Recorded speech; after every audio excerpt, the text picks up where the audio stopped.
I arrived here about 5.5 years ago and really just tried to hit the ground running. It was a great agency when I showed up, and it really challenged me to try to make it even better.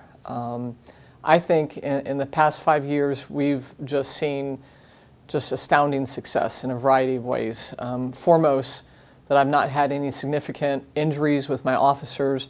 I haven't had any negative, truly negative citizen officer occurrences that resulted in any kind of force. When you talk to members of the community, what they will tell you is that this department has grown and developed and is just what they consider one of the best police departments in the nation. What you see happening in all other parts of the world, of the U.S., you're not seeing here. You see a community that supports us. Just yesterday, I think I don't even have to bring my lunch anymore, because almost every day I show up, somebody's delivered sweets for the morning and sandwiches for the afternoon. We have Millie, who, I'm not going to tell you her last name because somebody else may go knocking on her door, at least once every other week, provides enough food for probably 30 of my folks. Dinner, a full dinner, salad, meat, pasta, rolls, everything. And she does this because she cares so deeply about the officers, about what we're doing. Beth Ann Erickson makes the best cookies I've ever had in my entire life. Every other week brings us a bag. Doesn't matter what flavor, they're always good. But I like to think that we've accomplished that through our work with them, our community outreach. It's just the 5 years has flown by, and I can't wait for the next 5. Law enforcement isn't just fighting crime, catching bad guys. It's really not. That's a part of what we do, but I always say that we need to build a community, make it stronger, and then maybe we'll see less of that simply as a byproduct. For example, I received a call from a Bricks from Bethany the other week, and she said, hey, we've got this Dive Into Reading initiative. You've probably heard about it. It's all over the county. We have one here at a restaurant, but we don't have a lot of folks signing up. Can you send some officers? And by goodness, we did. Dozens upon dozens of my folks went there. I think I'm doing it on the 12th. We answered that call, and we answer every call that we get, particularly when it involves our youth. I always say that these kids are going to be the leaders, not too far in the distant future, if you think about it, long after you and me have retired, and they're going to be making decisions for us. And so the more we can interact and build them up and create a great leadership foundation that they can evolve into, I think the better we're all going to be. So we try to stay very involved. We get out there at the football games. They've challenged us to play flag football. I'm afraid we'll get hurt, not them. Most recently, we had some 14-year-olds tell us that they think they can beat us in a relay race. My folks say that they may be right, but we may take on that challenge anyway just because it's fun. It doesn't matter whether we win or lose. But those kind of things are important, and it's really what makes our job. It reminds us why we're doing what we do. We see a lot of bad stuff out there each and every day. I have folks saving lives all the time. In fact, one of our officers who works downtown, who had his body camera activated, I have video now that shows him actually bringing a person back to life with CPR.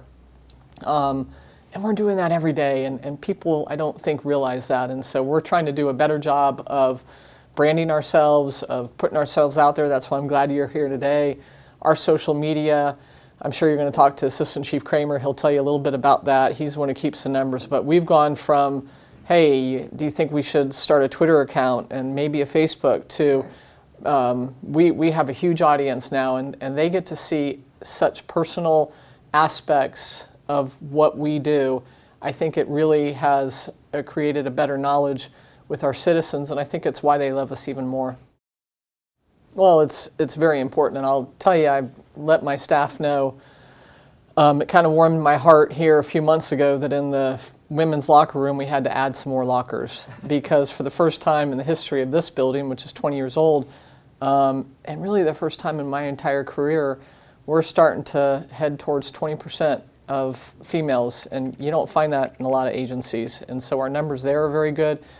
Really, all of our demographics are spiking up a little bit. We're attracting some newer folks, some younger folks. We are one of the fewer agencies that actually will hire somebody when they're 19 years old. And a lot of folks have said to me, "Why on earth are you doing that? A 19-year-old can't possibly be counted upon to be a cop." And I go, "Yeah, that's what I was worried about when I got hired when I was 19, but I did okay for myself." And it's about picking and choosing. We don't look at age. We don't look at demographics. We try to choose the right person who's the right fit for this agency. And I think we're doing a pretty good job. I think you'll see when you ride with them tonight, we have a diverse group, young, old.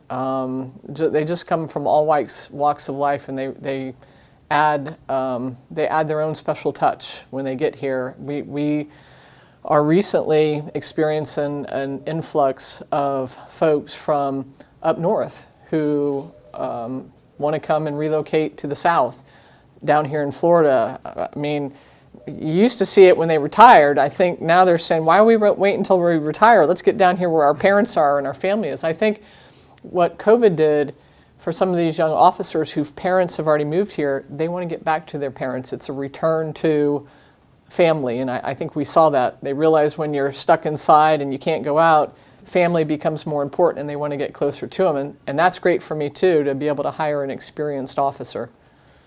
I agree with you. I think what you see, and maybe it has something to do with me being the chief of police here, that may be an attractor to some of the folks. But I think just at large what you see at this agency is just an open, inviting, non-discriminatory environment that people want to come be a part of. They see us on social media.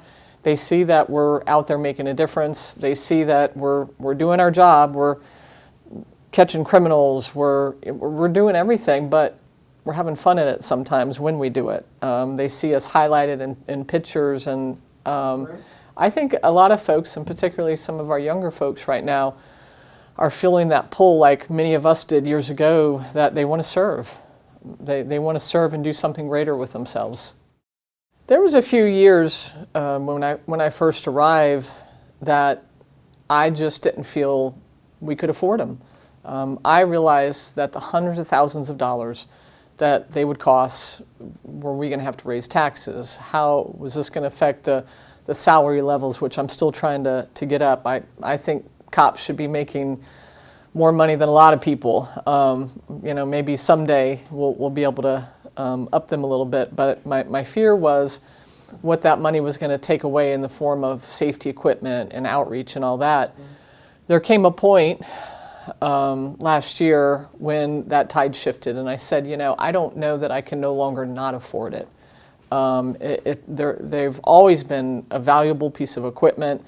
I think transparency, I'll say it 3 times, is what it offers. And that's not only great for me as an administrator and my staff, but also for the community. Give them an opportunity to see exactly what's happening out there. None of my officers, I think there was this misconception that police officers, that police departments, administrators, we were fearful of it. We didn't want to see cameras. I did have a concern that it might change behavior, that the exchanges that my folks would have, the positive exchanges with people, that they wouldn't want to interact while on a camera. I don't think people even notice anymore. And the positivity that it has brought us, I think, is just incredible. We wanted them all along. Really, it just came down to the funding and the expense.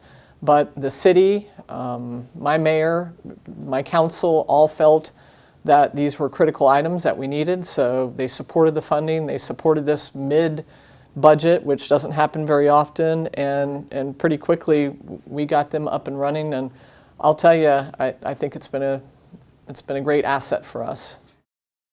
I'll tell you that on 2 occasions now, while our body cameras have been rolling, we've received complaints as to what happened out at the scene.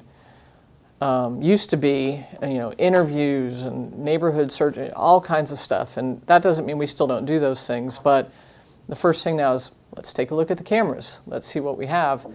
On two occasions, we've reviewed the camera footage. We've called the complainant and said, we'd like you to come in here and sit and watch this footage with us, because it paints a little different. You know, it's sometimes it's just perspective. Doesn't mean that what they think they saw or what they heard didn't, you know, happen. It's a change of perspective. But when you have that that video that shows very clearly, it can change a lot. And so both those occasions we were able to clear up those issues right away. And you know, what used to take hours and hours, we were able to resolve in just a moment. And so I think it works both ways. I think it's a valuable tool. I'm glad we did it. I'm glad we invested in it. And it's not a one-time investment. Right. This technology will continue to develop, and you know, as soon as you buy it, it becomes obsolete. I wish I'd invested in body cameras here a few years ago. Yeah, we're in fact, remember, everybody in Manatee County has these now, and what I think is even more important is that we didn't do it alone. We all got together as the chiefs and the sheriff and said, hey, we need these. Let's figure out how to do it, and let's figure out how we can all do it, so that somebody doesn't say, well, Manatee has it, but Bradenton doesn't, and Bradenton hasn't, but you know, it was all important enough for all of us collectively. I think you've seen in law enforcement in general a movement towards trying to do more for our first responders, both fire and police. If you have somebody who is suffering and you call them to your house to help resolve a family issue, resolve a problem, and they're having problems of their own, it's just not going to prove to be a good dynamic. And cops, we're like everybody else. We have good days, we have bad days, we have personal issues that we're working through, but when we're on the job, you know, you can't really show that, you can't reflect it. You got to kind of be focused on the mission. You've seen suicides at an all-time high within policing. Unfortunately, just the events that have happened over the past year and a half, morale is kind of an intrinsic thing, but you know, you have folks, not necessarily here in Manatee County, but folks all across the nation that just don't like you because you put on a uniform and badge. It doesn't matter who you are, what you stand for, and what you believe. It just matters that you wear a uniform, and that can be very taxing on the folks out there that go out there every day. We've tried to put out some awareness information on that. We're like everybody else. We offer EAP. We even offer additional steps beyond the Employee Assistant Program if somebody feels like they need additional resources to them. Obviously, a lot of that is kept private. We have a gymnasium, and a lot of folks said, well, why do you need your own gym? I said, well, we can't just go to a 24-hour fitness, drop our gun belt in our car and go in and work out. I think it's important during the shift, if they want to forego lunch and just bring a cooler, to get up in the gym and work out for 30, 40 minutes just to keep that physical fitness. Physical fitness is tied to a lot of things in policing. You know, we're at a higher incidence for heart disease. Obviously, I just said for suicide, for a lot of health conditions that the normal public just doesn't have to reconcile. So we offer that. We're hoping here in the next few months, the mayor and council have given permission for the little area outside our side door to turn that into an outdoor gym. And that became important during COVID when I closed the gym. And that didn't really go well with my folks, but knock on wood, we did pretty good when it came to exposures here. It wasn't as bad as a lot of other places, but we were real good about not grouping people and allowing people to get in there and use that. So we saw the need at that time for maybe some outdoor space, but I don't think it stopped just with the COVID situation. Some nice outdoor workout space that has some equipment out there. Most of the time it's sunny in Florida.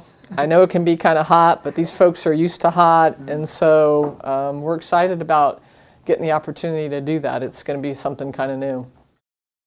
I think in the next 5 years, you're really going to see a momentum change. You're really going to see people recognizing that there are folks willing to put on a uniform and badge every day and go out there and protect you. And here in Manatee County, we're doing pretty well. We're doing well holding our own with crime rates, with violent crime. We're not seeing what you see in a lot of the nation.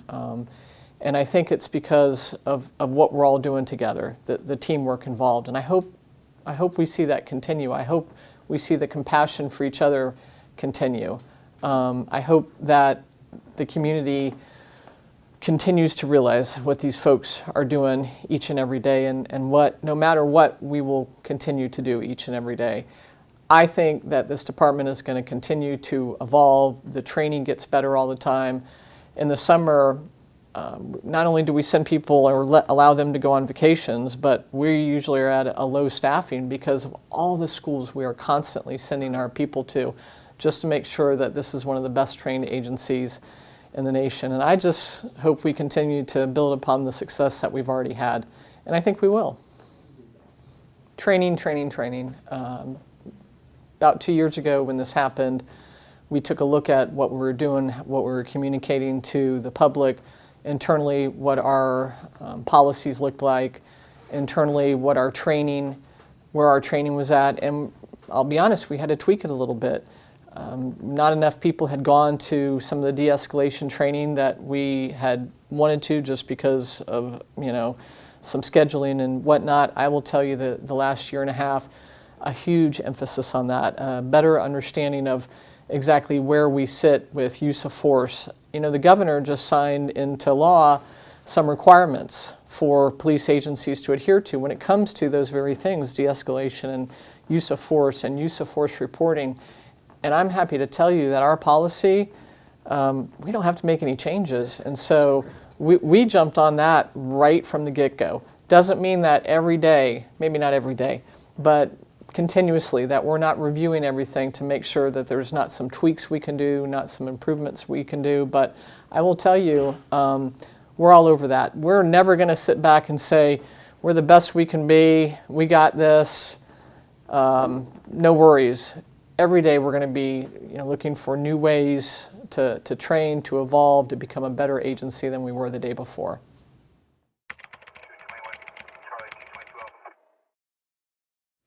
Hi, I'm here today with Assistant Police Chief, Mr. Josh Kramer, who has really helped us today in organizing this ride along. How are you today, Mr. Kramer, or Chief Kramer? I'm doing pretty good. Good. So it's my understanding that over your 26 years with the force that you've definitely risen the ranks from even, was it a patrol officer? How did you start out? Yes, I was patrol officer, then got promoted to corporal back when we had corporals, then sergeant, then lieutenant, then captain, eventually assistant chief, where I am now. That's really impressive. And over the time you've been here in Bradenton the whole time at this department, how have you seen things change? Well, right above us there are four, all the pictures of our former chiefs. I've been with 4 chiefs now. So back in 1995 when I started, definitely there's a lot of difference. Technology advancements, the climate towards law enforcement has changed, drastically in that time frame. And other than that, we really enjoy having a good workforce, which we did back then, and that's what I really like to see now too. So you feel that's been pretty consistent, like having a good team and everything here? Yeah, we always call it a family here, and really, just the family's expanded. It's grown over these years. That's awesome.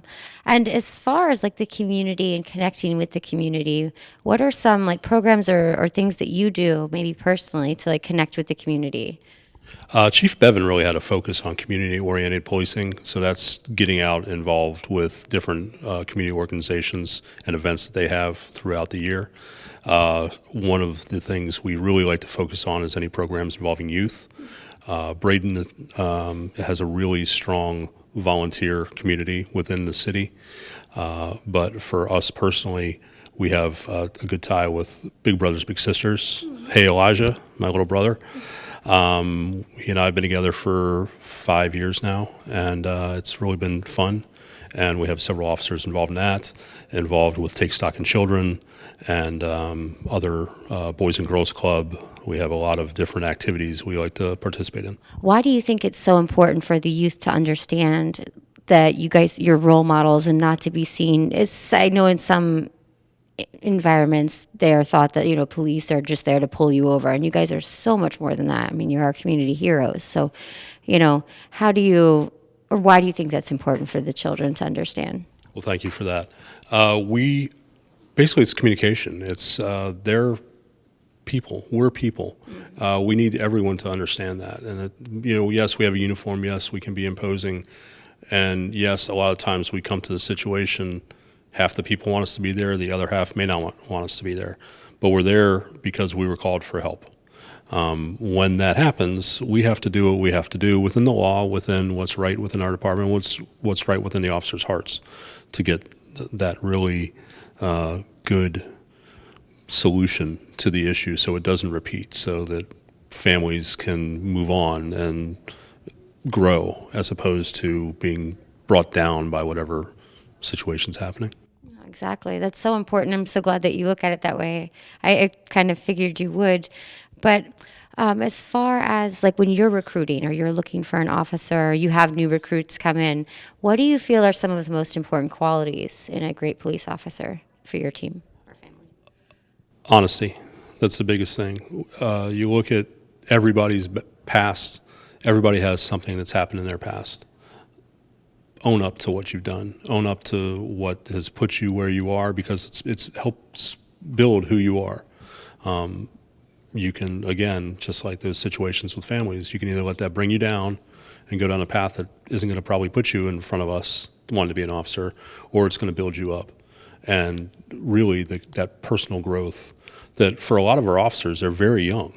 We have 19, 20-year-old officers that are brand new to really being on their own, having to pay their own bills and living, as adults that are taking on a very, very stressful, very important job that everyone is going to be looking at them. They are in the spotlight. I mean, I'm in the spotlight at your camera right now, but they're in the spotlight all the time.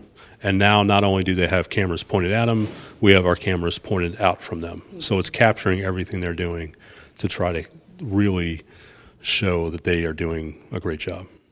That's a really interesting point, and it's so true that not only do you have the cameras, out and about with the cell phone cameras, and now you have the body cams. I mean, do you feel that puts more pressure on the officer, or, like to always be under the spotlight or microscope? I mean, not that, I don't know. I think that's how it was a lot of times perceived before we went to them. For years, and Chief Bevan brought this up at City Council when she was saying, especially after everything that happened in the summer of 2020, that for years she had said, I don't know that we can afford it because there's quite a cost. Now, with developing public trust and making sure that everyone understands that we're being as forthcoming as we can and transparent, it's hard to say that we can't afford not to have those cameras. I will say that officers initially were like, "Oh, it's going to inhibit on our rights," and a lot of pushback initially, until they heard that, "Oh, so and so had a complaint on them," but it was immediately squashed because it was proven by just 1 minute of video that the allegation was completely false.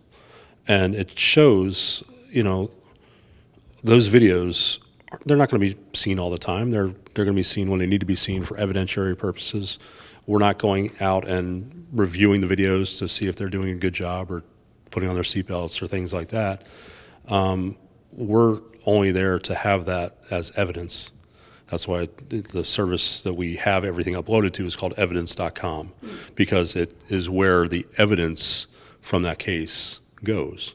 And that's all that is to be looked at as an additional tool to tell the story as it's told to us on scene. Well, I think it's a great thing. You guys already have so much pressure and everything on you. I just wanted to check there for sure. Also, I'm wondering, when did you decide that you wanted to be a police officer? It's a good question. In school, I didn't go to school. I graduated from Florida State, go Noles. I did not go there for criminology. I ended up going into criminology while I was there. And once I got into it, I realized I always had a respect for the law. And then amongst the classes, it was really law enforcement, corrections, and the courts were the three focuses of criminology. And really law enforcement was what I was interested in. And interned in Tallahassee during school and really said, yeah, this is what I want to do. That's so cool. And so I hear that you might be retiring next year. Is this true? It's very true, yes.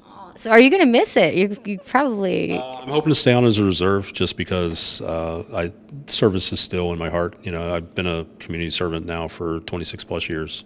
I don't see that stopping in any fashion, and I'll be doing it as a volunteer, as a reserve.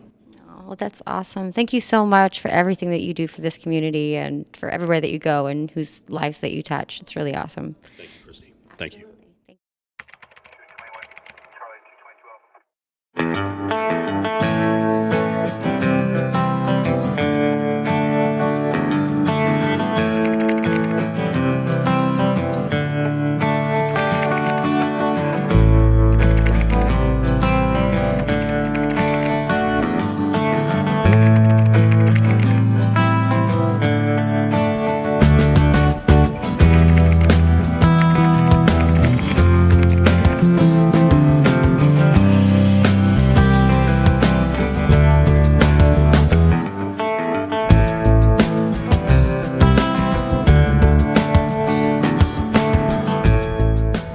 I've been with BPD almost 6 years now. I worked 2 years in patrol as an officer, and then I went to the narcotics unit for the past 3 years, a little over 3 years. Now I'm back on the road in a sergeant position.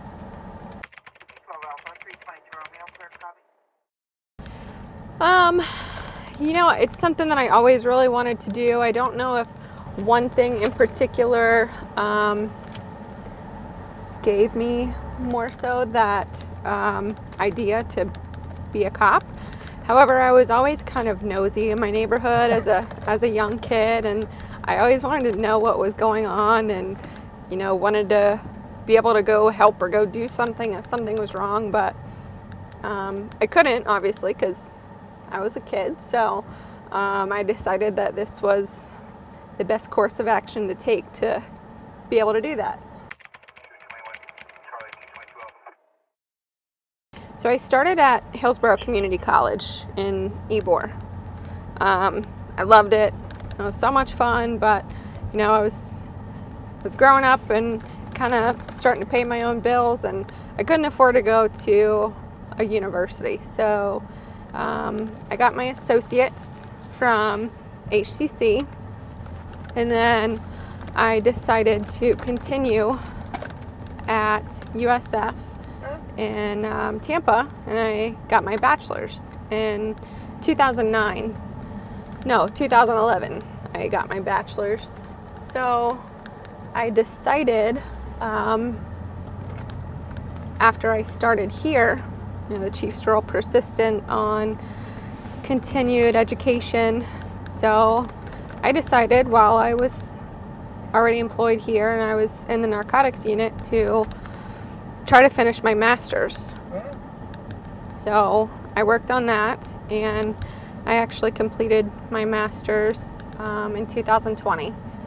So that was an exciting thing. I was pregnant. I was working full time, and wow, I finished my master's.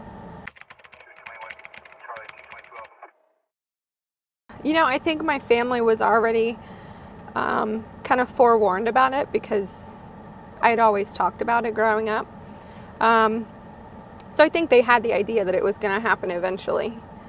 Friends were, you know, a different story. Sometimes you learn who your true friends are when you give them that piece of information. So sometimes you lose some friends. You definitely gain a lot in law enforcement. So it kind of evened out. It was okay. You know, typically if somebody doesn't agree with your decisions in your life, you're better off without them anyways. So my academy training was at HTC in Ybor again. They were very close to my house. They were the closest option I had. So I applied and I was accepted. You know, you have to do a PT test. You have to answer all sorts of questionnaires and background questions and, you know, go through your financial history and all of that stuff. So I was accepted, and then it's a 6-month program. So I was the only female in my class. So it was kind of nerve-wracking, but then again, it was fun because, you know, I'm the only female, so I can kind of learn what it's like to be in a profession that's predominantly male. It was definitely challenging. You know, typically when you're in the academy, you're partnered up with a person of the same sex, whether it's, you know, for defensive tactics and all of that stuff. You're typically partnered up with the same sex, so I could never be, which was, you know, I thought was still kind of fun, because it doesn't matter out here on the road. You know, you're gonna get calls for any sex, so you better be prepared for all of them anyway. So it prepared me.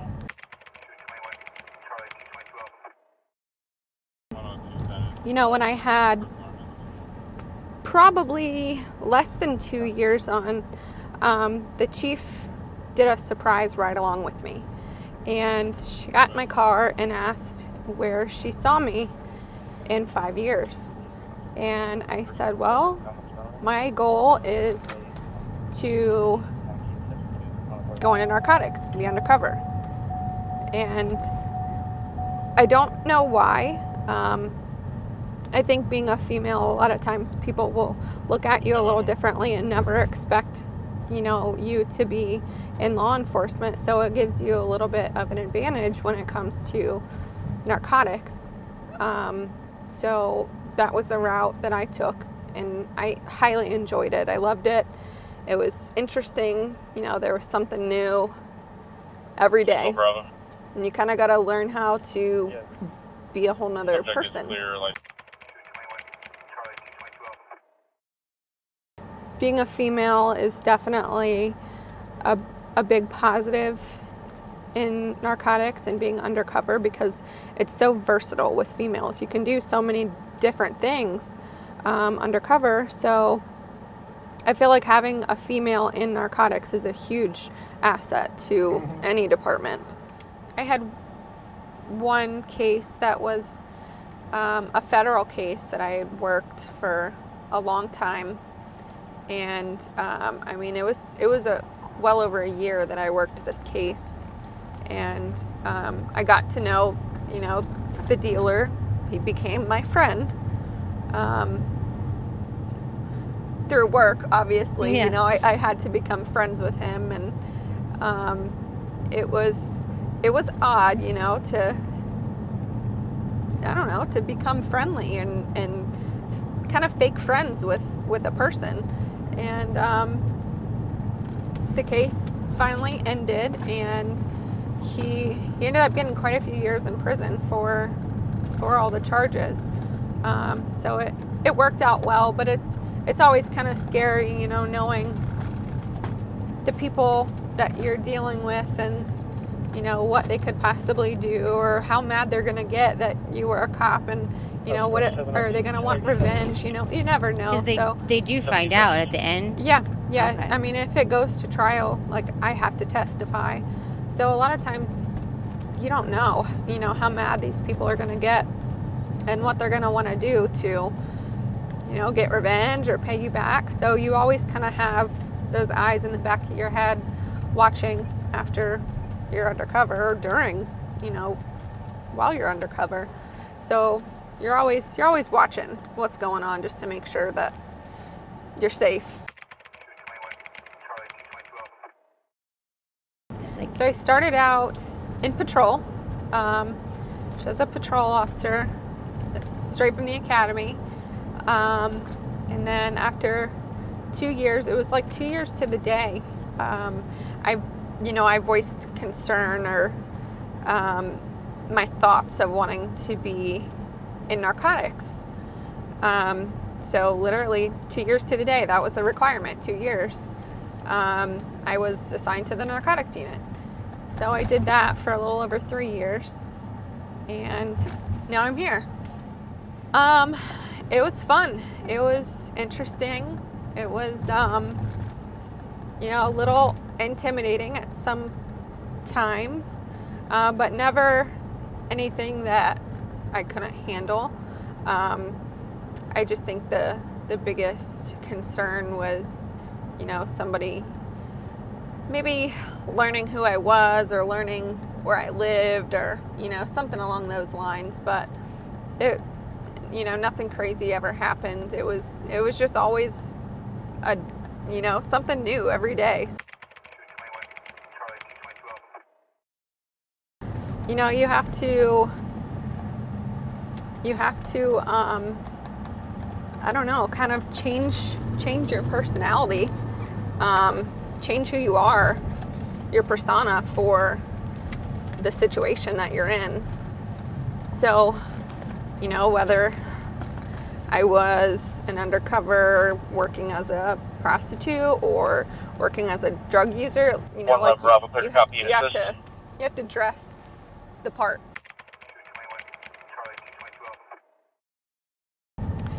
I mean, to me, I think it means that a lot of people look up to me or a lot of people respect me, which is a huge thing to me because, when I came on, I was so nervous always to be around any sort of supervision, and I never wanted to be that way, with newer officers.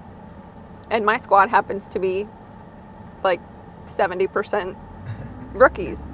So, it makes me feel good to know that these guys can come to me without feeling pressure or nervous, even if they mess up, even if they make a mistake. I want them to feel like they can come to me at any time and we can try to fix it, or we can, do whatever it takes to make the situation better. My officers are assigned their own beats, and supervisors are citywide. So, we'll go to, important calls or calls where the officer may need assistance, or, maybe the caller isn't happy with the outcome of the call. A lot of times they'll call for a supervisor to come on scene. So those are typically the only times that a supervisor is needed on a call.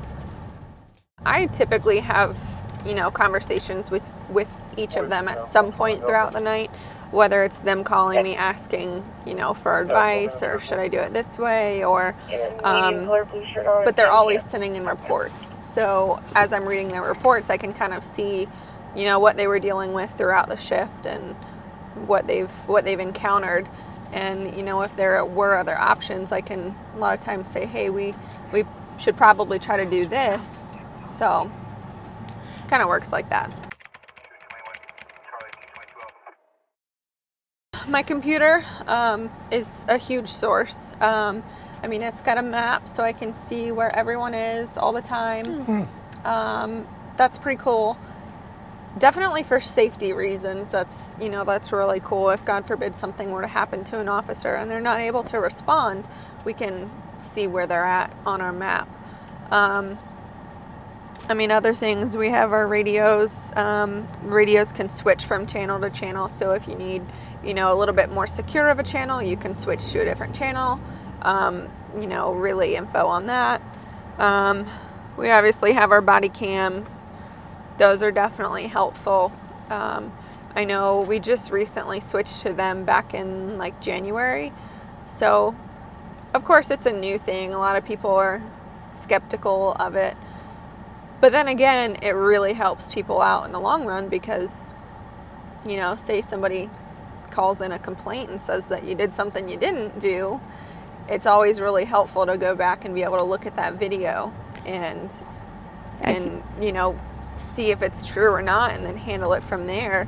And then also, even with, you know, issues that happen, like use of force issues, we can go back, and as supervisors, we have to go back and review everyone's use of force videos if they used any force. And it's a good learning tool to be able to go back and say, you could have done this a little differently, or great job on this, or, you know, just stuff like that. So it's a good learning tool to use. A lot of our officers are, you know, old school officers. They've been here for a long time. So I think they kind of felt like the cameras were maybe like an intrusion of their privacy, but, you know, it's not like they're rolling 24/7 throughout your whole shift. It's just when you're on a call. Once I get to the call, the camera will be activated. Or like if I make a traffic stop, if I turn the lights on, my camera is automatically activated. So, I mean, it's nice in, you know, high pressure situations. If you get, you know, a high priority call and you turn your lights on because you have to get there quickly, your camera's already on. So by the time you get there, you don't have to worry about the stress and, oh, I got to remember to do this. I can't forget to turn my camera on because it's on.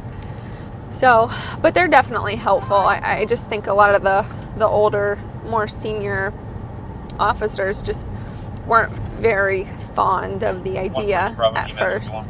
However, I think a lot of them have come to be pretty okay with it.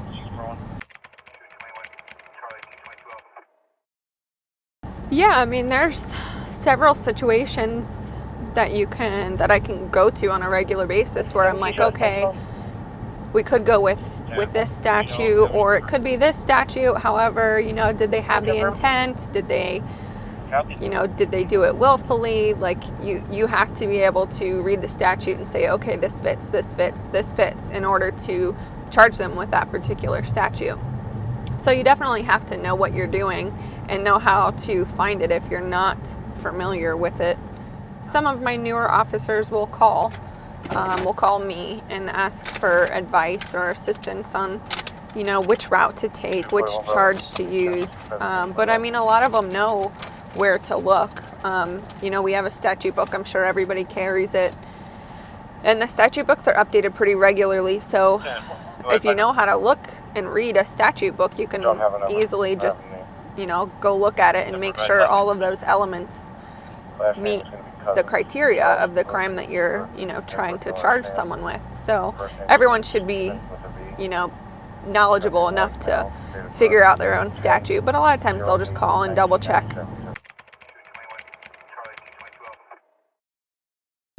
Every single call should be more than one patrol officer. I mean, you never know what's going to happen. Our chief is big on 2 units responding to every call as well. I mean, even your most basic calls, like an alarm call or, you know, a neighbor dispute. You never know what's going to happen. So at least having 2 people on scene is better than 1.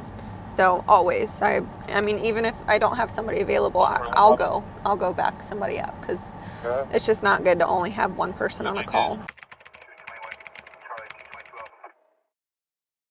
When I was in patrol as an officer, when I would get sent a call, I would always kind of assess the call and say, okay, well, if this happens, then I'm going to do this. And if this happens, then I'm going to do this. So you always got to kind of have like a little bit of knowledge on what you're going to do if the situation turns. So it's always helpful to do that before. So I haven't had much of an opportunity to do much of that just because of my past positions. However, you know, before my past position, I was involved in mentoring students. So I was mentoring them a lot. You know, I was going to the high school, talking with them, you know, being on a friendship level with them so that they would, you know, feel comfortable to talk to me. I did some community outreach where, we worked with Habitat for Humanity and built some, helped build some homes. And, but I mean, other than that, being out, on the street, actually like trying to get to know people, I haven't had much of an opportunity with, because I've only been back out here on patrol a very short period. So it's something that I look forward to do, though.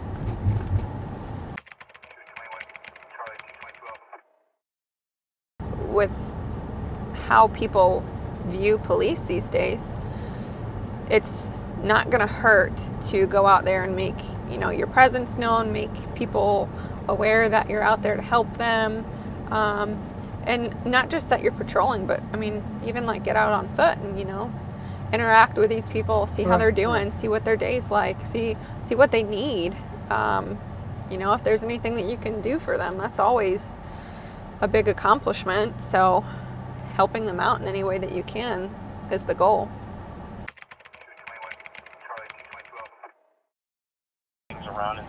I think kind of standing your ground, having a little bit of command presence is a huge thing. With some of them being so young, a lot of times that's hard to find in younger officers. But you got to have it. I think a little bit of, a little bit of compassion towards people goes a long way. Being able to talk to people, not in an authoritative manner, but in a personable manner, is a huge accomplishment.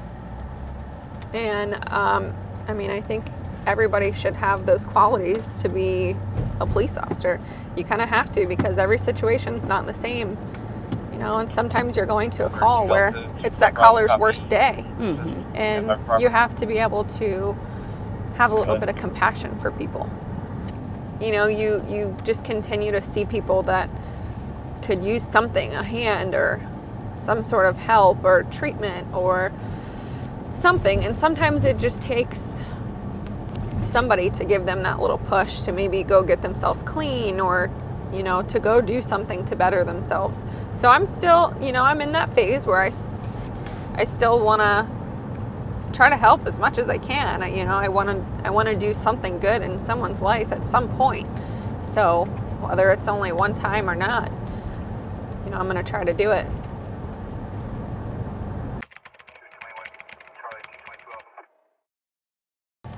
I 30510 was working one day and I was called to a house reference the caller's daughter using drugs and needing some help. So I went there and talked to everybody, and the daughter didn't meet any sort of criteria for a Marchman Act or anything that I could make her do. So I spoke with her and let her know, I can take you to go get help. And she did voluntarily. She went and got help. However, a few days later, she had removed herself from the treatment facility and came back home, and I guess left home.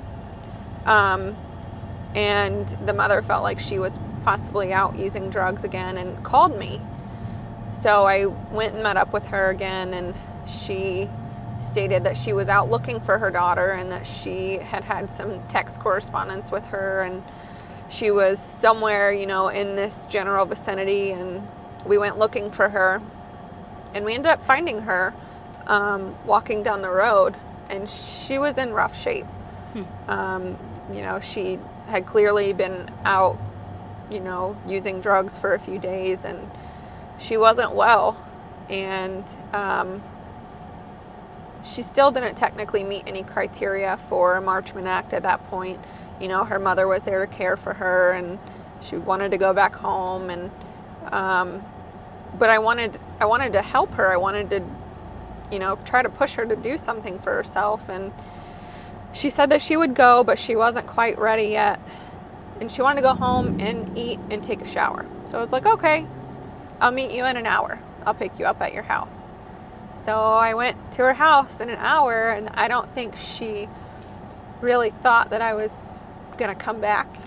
I'm sure she probably thought that I was too busy and I wasn't gonna make it, but I came back, and she gave me her word that she would go in an hour, and she didn't want to, but I got her to go. Aw. And she went, and she ended up going to a treatment center and staying in a long-term care place to get clean. Like, what's the word I'm looking for? One of those houses. Halfway house? Yeah, halfway house. She stayed in there for months and got clean. And I kept in touch with her mom, and she was so proud of her that she was clean and had the courage to do it, and thankful that I pushed her to do it. So that's always one of those things that kind of makes you feel good about your job. Yeah, well, absolutely. What would you say, like in that situation, did you say to her to kind of inspire her to make that change? I knew she wanted it. I knew that she didn't want to continue that life, but she just couldn't. She couldn't stop. So, I let her know, like, I know you can do this, and you know that you can eventually do it. Your mom is here for you. She's here to help you every step of the way. Like, you've made it this far in life. She was really good in school. She had a good job that she had just lost. So, I kind of pushed her and reminded her of those things that she had done in the past and that she can do again. But she just has to want it for herself. And she did. She got up the courage and went and got help and did the job.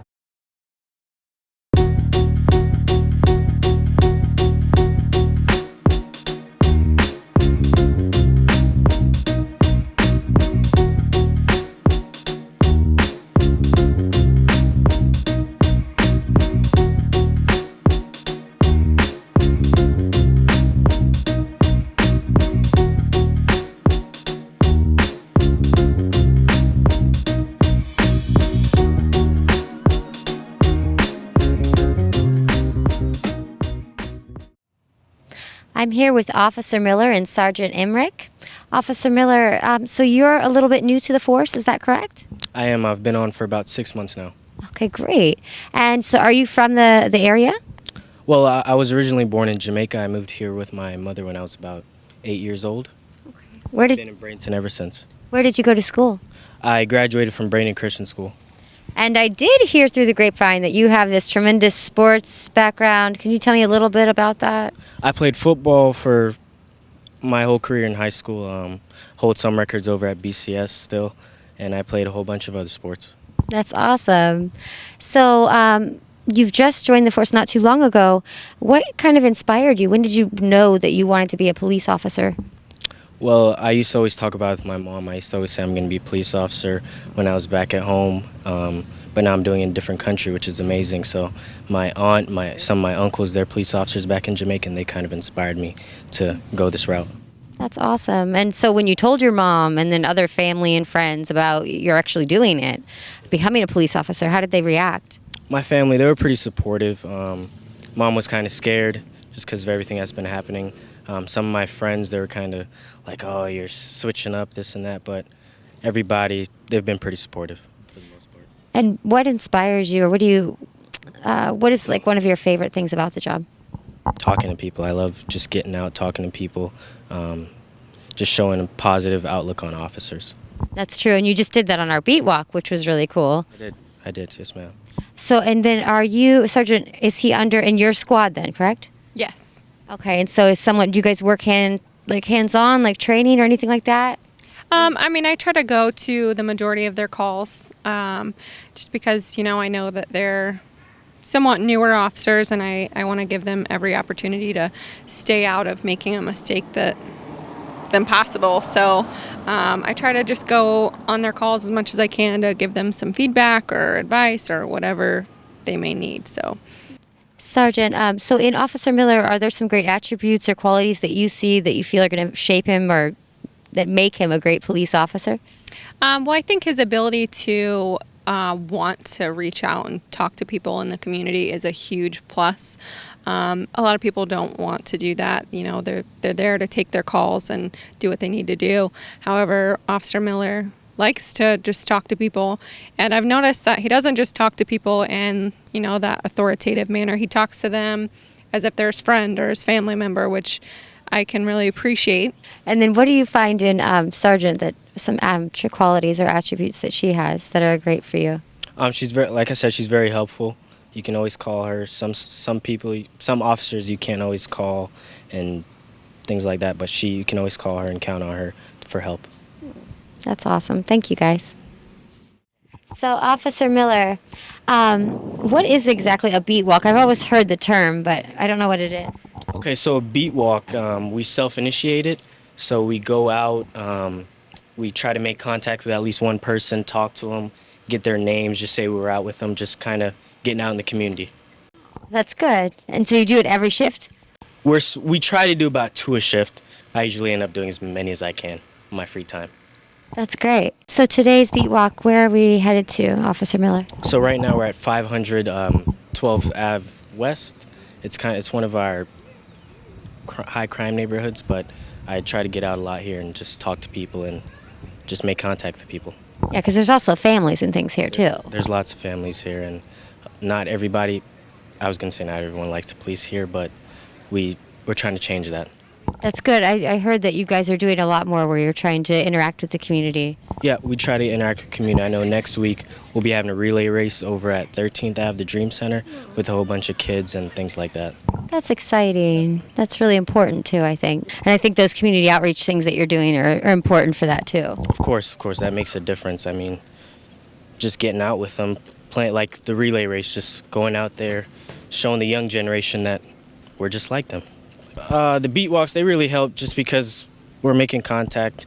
We're not, most people when they encounter police, it's usually in a negative, something bad's happening, but in a beat walk, it's something positive. You know, we're just talking to them, getting their names, asking them questions, where they come from, things like that.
Accreditation-wise, you have to be recertified every year on certain things like use of force training. That's a big thing. So that would be something that you would recertify on every year. You have CPR training every year. That's super important. You know, sometimes we're the first responders and EMS isn't there first, or there was some sort of violence in the area and EMS isn't going to come until the scene is secure. So we have to know and be up to date on all of that stuff. Some of them are a shorter class, some of them are a week long. So I attended the week long class and it was really interesting. I mean, they give you a lot of scenarios and you have to work it. You have to figure out what steps you're going to take next and, you know, just how you're going to handle it. So I always thought that was kind of cool. And scenarios are just such an awesome learning tool because you don't know what you're going to get and you have the assistance afterwards, after you come up with your idea, to make your idea better. You know, it gives you more insight on with senior officers saying, well, you could have done this, you could have done this. but what you did was good too. You know, I feel like that's always helpful to have a little bit of a second and third and fourth opinion if you can. So my 1.5-year-old definitely keeps me pretty busy. So if I have some time off, I try to find something fun to do with her. I like to find a new park and get lunch somewhere and go to the park and eat lunch and play. And we're kind of a very low-key couple. We like to stay home. We like to, There's nothing wrong with that. you know, hang out. We like to have cookouts at the house, and or go to, you know, family's house and have a cookout. My brother lives close, and my husband's brother lives close. He also works for Bradenton Police Department. So, and my brother's a cop. He works for St. Pete. Your significant other is a huge factor in your mental health, and knowing that you're okay, and, you know, knowing if being able to go home and talk to them about, you know, your day or what bothered you or Sure. whatever you want to get off your mind is a huge thing. And I think a lot of times if some people don't have that, or if they don't have that support group that is there to like listen to them and be there for them, and that sounding board, that's kind of difficult because they can't get that off their chest. But there's always like counselors and psychiatrists, and we have, you know, EAP, which is it's always there for law enforcement when you need that help and you need that person to talk to and get these things off your chest. And I mean, it's definitely helpful towards people. I don't know who uses it or who doesn't, because it's, you know, it's definitely a confidential thing, but Absolutely. I think And it it's should be. definitely important for people who might not have that support system at home. Yeah, I think that being a female, you do have to show your strength a lot more than men do. You know, you have to show that you can do the job. You have to show some command presence, that you're capable of doing it and holding your own. You know, because a lot of men don't see women as someone who's supposed to be in law enforcement. So sometimes you got to prove yourself and prove that you're worthy and that you can do it, and you know, you should be able to hold your own just like the men can. So, but then there are some advantages too. You know, some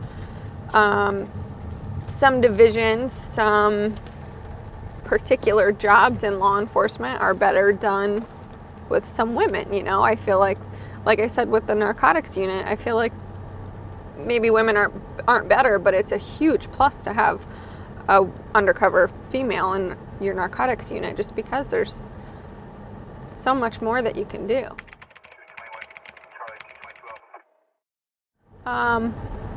There's some people, I think it's more so like your homeless population, and you see them on a regular basis because that's, you know, the city is the only place they have to go.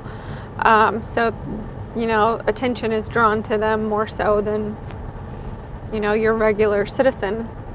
But I mean, a lot of them cause issues. A lot of them are known to use drugs or alcohol and abuse it. So, you know, there are frequent flyers.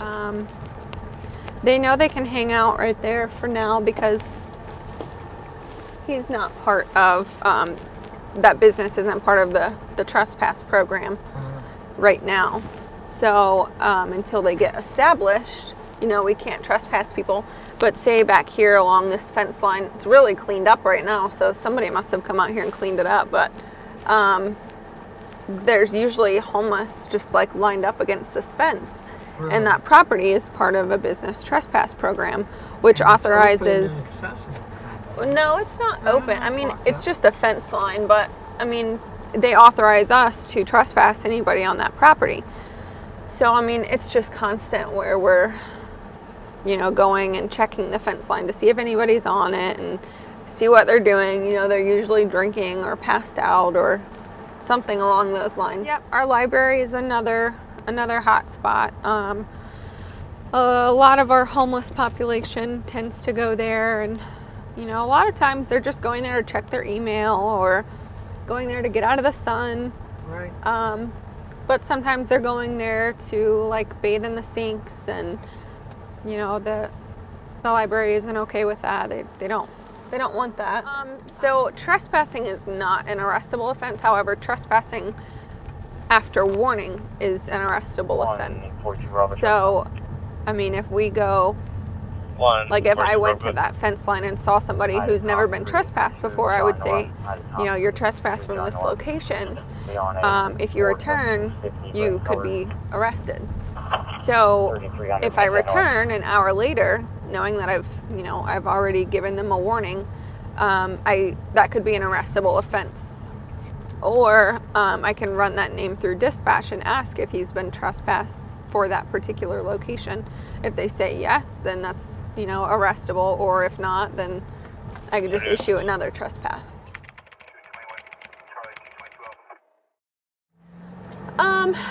Yeah, here and there. There's several juveniles who like to break into vehicles. So we've had big issues with that in the past. Other than that, I mean, it's not too terribly bad. Your occasional, you know, crazy story involving a juvenile or a fight. But other than that, there's not that much. Runaways probably are a top one if it involves juveniles, yeah. So yeah, we get lots of runaways. I mean, we have a few places in the area that will take in like problem juveniles, or you know, people who need to get away from their parents for a little bit, and then a lot of times they go there and realize, hey, the grass isn't greener, and they want to run away from there too. So yeah, we have a lot of those issues, but other than that, it's not too terrible.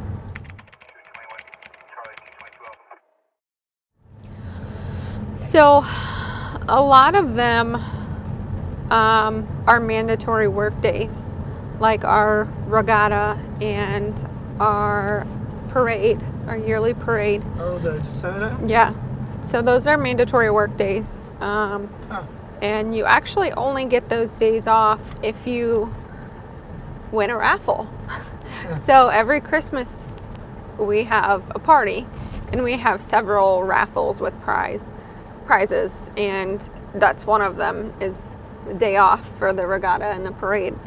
So yeah, so if you buy tickets, you can put in, you know, for that raffle and hopefully win it. So I mean, it takes a lot of time. So if you don't win it, obviously you're on the schedule for the parade, and it's a long day. They're everywhere. I mean, you have to make sure your hot spots are covered.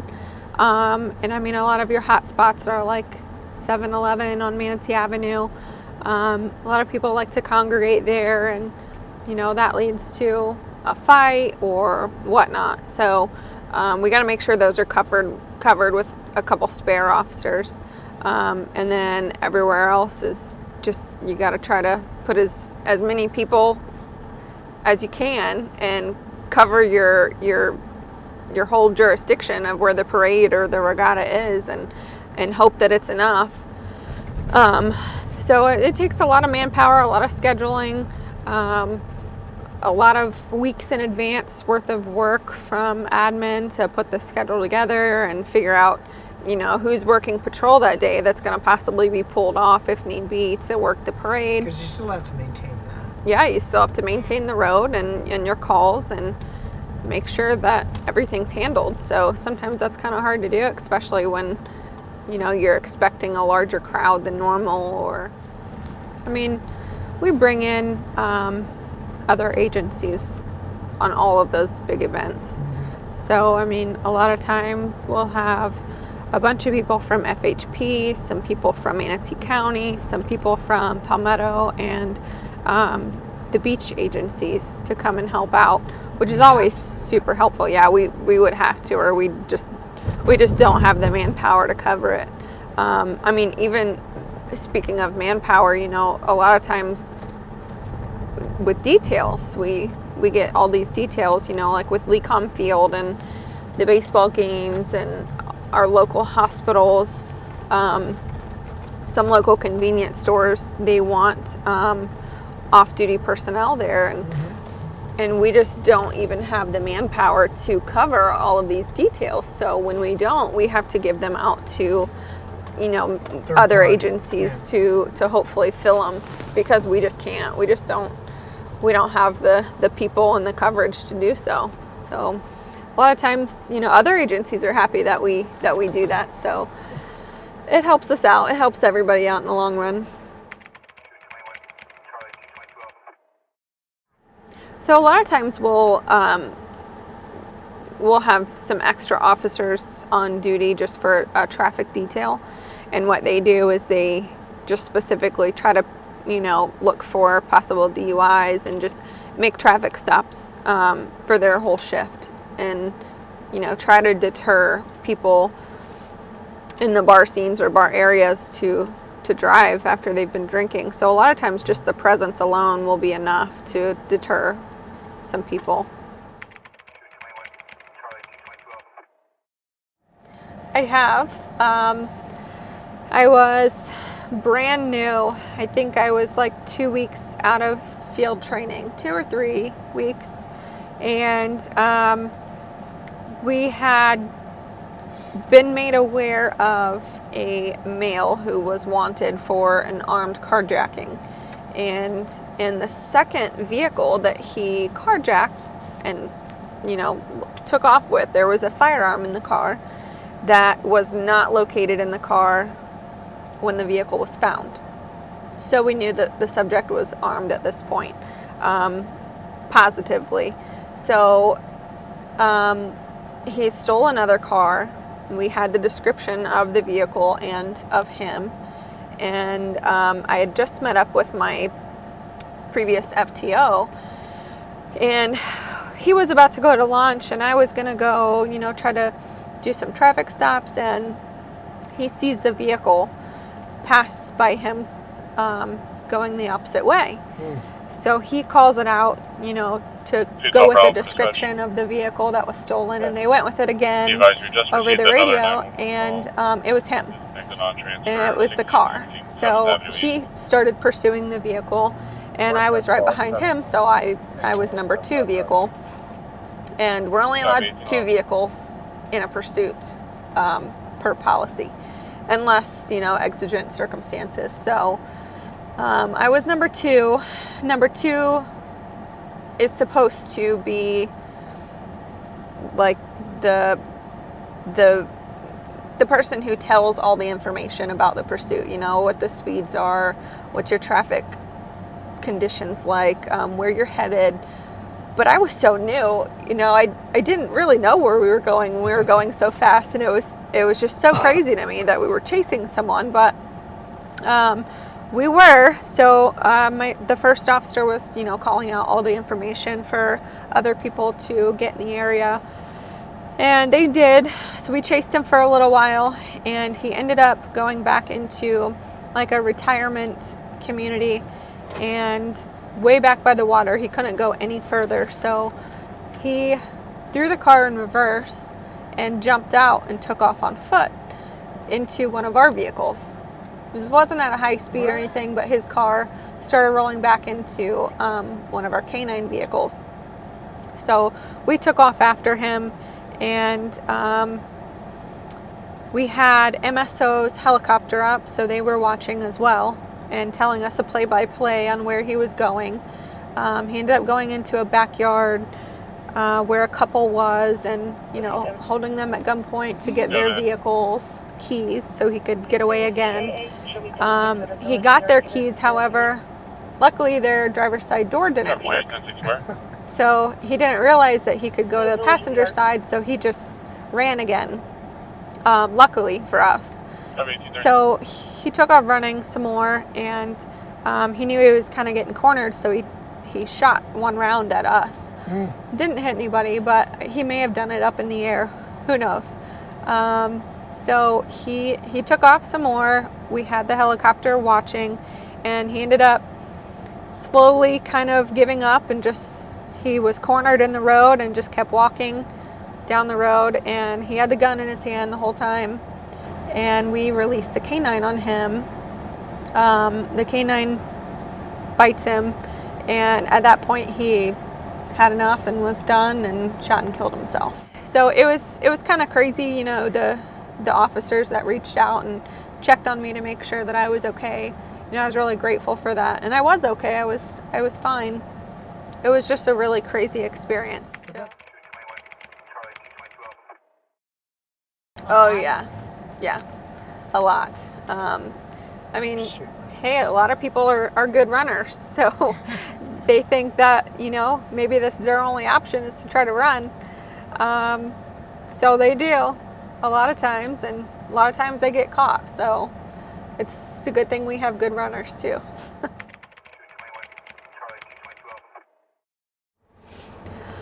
Well, I go to the gym. Not so much anymore as I used to, but I used to actually compete in fitness shows. So that was a big thing for me. It was kind of exciting, and it was definitely in my top shape at that point in my life. And then I had a kid, so it's not as easy anymore, but it's still manageable. But I definitely train physically. I think more so the most important to train is mentally. You know, you mentally have to be prepared for the job. You have to be ready to do whatever it takes to go home safe at night, and, you know, your partner's safe at night. So to prepare mentally, know what you're going to do on certain situations, know how you're going to react if the situation goes this way or that way. It's always a huge thing that I think everybody should do on a daily basis.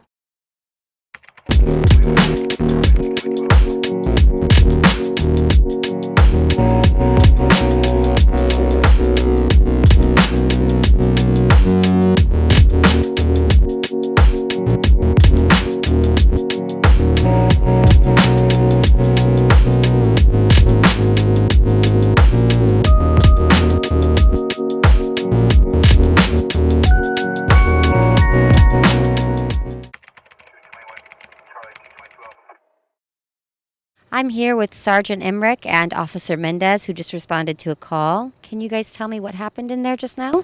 So what we had was a standby for property in a domestic violence case. When a person is arrested for domestic violence, there's a 30-day injunction that's held. Usually police will come by and stand for the standby for property. The other person can move out, take all their things out of the house, since they're not allowed to be around the victim party in the domestic violence case. So the victim party's not here at all, or they are with your supervision? The victim party is here. That's the reason why we have to stand by, is to make sure that there's no further altercations or further domestic battery that occurs. Have you ever seen one of these situations escalate? The most it's escalated to is a little bit of arguing, but other than that, nothing more. And then how do you handle it aside? You're standing there, obviously, but do you give them guidelines? Usually you try to get them to get their most essential items first. Usually you don't want them just filtering out like their silverware and things, and you mostly want them to get their clothes and get everything that they need and then get out as soon as possible, just to avoid any conflict. And how long have you been with the force? About 10 months. And what made you decide to be a police officer? When I was a kid, I went through the DARE program in St. Pete when in elementary school. I went through the whole DARE program, and I actually kept my pledge on my wall until I was 21. That's amazing. So did that officer that maybe like initiated the DARE program with you or brought it to your attention, did that inspire you? Or? It did. I haven't seen her since I was a freshman in high school, but I imagine she's probably doing well at St. Pete PD. That's really awesome. Well, thank you so much for everything that you do. And Sgt Emrich, how do you think things went in there just now? For what I saw, they went well. Every party is, you know, acting accordingly. They're being considerate of each other, allowing, you know, the one half to get his belongings and get out. So, went well. And then you typically do come for backup on things for. Yeah, I'll back up some calls. I don't get called to much, but I'll try to come to as many calls as I can throughout the shift and just make sure everybody is, confident with their decisions or charges or whatnot. So, You've got to quickly be able to quickly assess the situation at hand. yeah, definitely. That's awesome. Well, thank you so much. Let me have a question for Officer Mendez. Sure. Officer Mendez, you're a young officer. You've been on here, and the city of Bradenton, has a lot of different districts. What do you find that you, as an officer, you're responding to the most? I find that I'm responding to a lot more people just arguing, just having very vocal disagreements than anything else. Other than that, domestic violence calls are very common. Bradenton Police Department as a whole, we've been doing a lot of de-escalation training, just ourselves. In the field, it has helped. Sometimes it's not very applicable when people aren't cooperative, but usually when people see us, especially in numbers, they tend to cooperate and de-escalation tends to work. What would you say to other young people that perhaps are interested in a career in law enforcement? What would you tell them to do, and how would you tell them how to proceed? First off, do it for yourself. And you love your community, just do it for yourself first. That's how you know if it's for you, because it's not for everybody. Save your money and keep your nose clean. So you've been with the force for 10 months now. Do you see a pretty clear career path lined out for you in front of you with the department? I don't think any line or any career is exactly clear. I know what direction I want to head, and that's more with the community. I like doing things like at the skate park. I'm known as the kickflip cop. I'm able to pop out a kickflip every once in a while and make the kids laugh and smile and everything, and everybody loves it. So. Oh, that's great. So where do you see yourself 10 years from now? Hopefully in Sgt Emrich's position. I'd love to be a sergeant of the road or a supervisor of some sort. That's awesome. And do you feel you have all the tools and training that you need that will be available for you to do that? They're available to me. Do I have them yet? No. It comes with it. I have time. I still need time. Earlier. Tell us a little bit about your feelings about the body cam and how it was activated in this particular incident. So per PGO, they're supposed to be activated before any police action. Before we do anything related to our job, we're supposed to activate them. They're more for our protection than they are for, they're also for the citizens, but they're also for our protection in case of a complaint or somebody doesn't like what we did or they make a claim against us of something that we might have done. It's all right here. They can prove or disprove it. The supervisor will look over it and make sure that we didn't violate any policies or general orders or anything. How do you feel about the wearing one? Do you feel the pressure of being under the spotlight 24/7, or do you? In today's day and age, there's cameras everywhere. You're always in the spotlight, no matter what you're doing. So this is just it's just my spotlight for everybody else.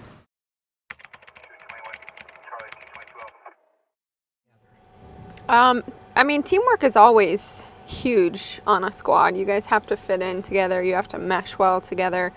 And most importantly, you have to work well together. These people are backing you up on potentially high priority calls where you need to trust your backup partners. So I think, trust is a huge factor that plays in that. So, you have to make sure that you're a close-knit family unit with your squad so that you do trust that and you do trust that they're going to have your back in every matter. So I always push like teamwork and being close with the other squad members, and everybody seems to be pretty friendly with each other. There seems to be little groups within the squad that always do things together, so that's always a plus to have a close-knit squad. Right. Every 6 months we have what's called a shift bid, so there's a chance in 6 months a lot of these people on my squad are going to be moved to a different squad. So it's in your best interest to make sure that you have a close bond with as many people as you possibly can, because you might have a whole new group of people to work with in 6 months.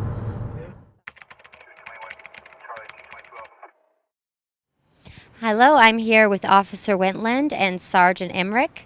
How are you tonight, Officer? I'm doing just fine, thank you. So I understand you've been with the force for 5 years? Yes, ma'am, I have. And where are you from originally? I'm from Bradenton, Florida, born and raised. Where did you go to school?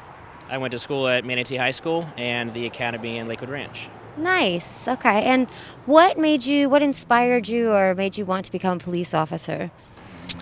I've had a few friends and family who are in law enforcement, and I've always had a good eye for it, and it has always interested me, so I pursued that. That's awesome.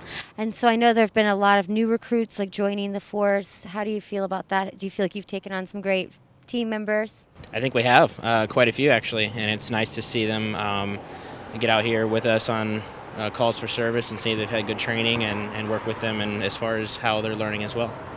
If you had to pick like a few key components of what makes up a great police officer, what would you say those things would be? I would say just a few is the ability to work with the public, speak with them, communicate, have a well-rounded awareness of everything going on, including doing your investigation, watching what's around you, having multi-purpose function as far as how the call works. And Sergeant Emrich, having an officer like Officer Wetland who's got so much experience, how does that contribute to your team? It gives them another little voice of reason. You know, if a newer officer has questions that they don't particularly want to come to a supervisor with, they can always go to somebody like Officer Wentland and ask him, you know, his opinion. Go to him with his experience and his past calls and see, you know, if there's any other ideas that maybe they just didn't think of. And do you think that there's a lot of well, first of all, where do you see yourself 5 years from now? Here, for sure. I enjoy patrol a lot, and I think it's difficult because I know there's a lot of opportunities in different angles. I think my first goal would be I would enjoy being an FTO to kind of spread the knowledge and help new recruits out here. And why is that important for you to want to become an FTO? I think it's important for me to want to become an FTO because I enjoy teaching. I enjoy having the knowledge, I have learned the knowledge, made the mistakes, correct the mistakes, and seeing other officers progress that way by either not making them or helping them through learning how to do things. And then I know that the police force here in Bradenton is really well connected to the community. In what ways do you feel that's important? I think it's very important, especially this day and age, to have a good connection with the community, so everybody has a more personal connection with the officers who are going to be responding to their calls. And do you do any of the outreach programs or events and things like that? I don't currently. I have 2 children, so they kind of suck up my time, but I do intend to do some things like that as the years go on.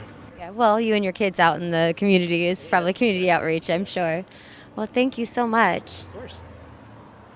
As your crew, your squad continues to grow in its force, what do you think is important in retaining these people that come on and further expanding it? I think making them feel comfortable to come to you with any issue that they have is a huge thing to me personally. I want my squad to feel like they can come to me with any issue, whether it's big or small, so that we can hopefully try to fix it before it becomes an issue. And I think another thing is making them feel like they're part of our family here. Since we are a little bit more of a small agency compared to surrounding jurisdictions, I feel like that's a big thing to make them feel a little bit more comfortable to come to work. And do you think that, I've heard this word family come up a lot today, do you feel that it's a family, the force? I do, and I think it should feel that way. I think we all work pretty closely all night and all day, whatever your shift is, and that we all sometimes spend more time with each other than we do our own family, so it becomes your family, yes. And do you think that's, obviously it's super important. What other components do you think should be important in the bond between the squad? I think it's important to be able to bond in a way that you're able to communicate with each other well. Not just the feeling of we need to be there for each other, but discuss problems or issues you have with each other so they can be worked out, kind of like a family does. That's perfect. Thank you.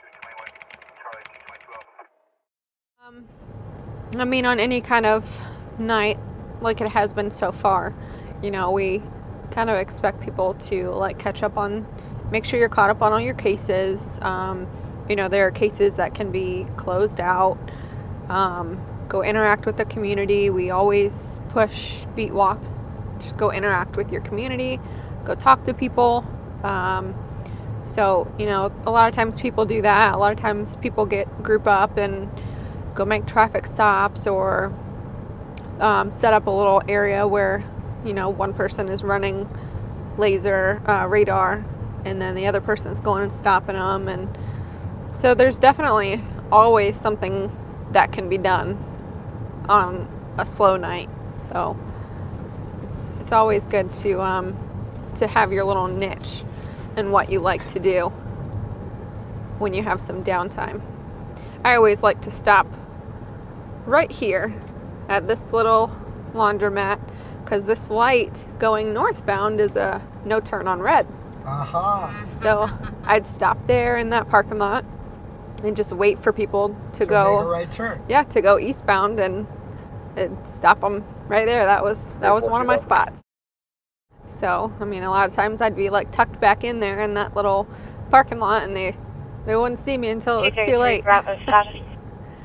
So.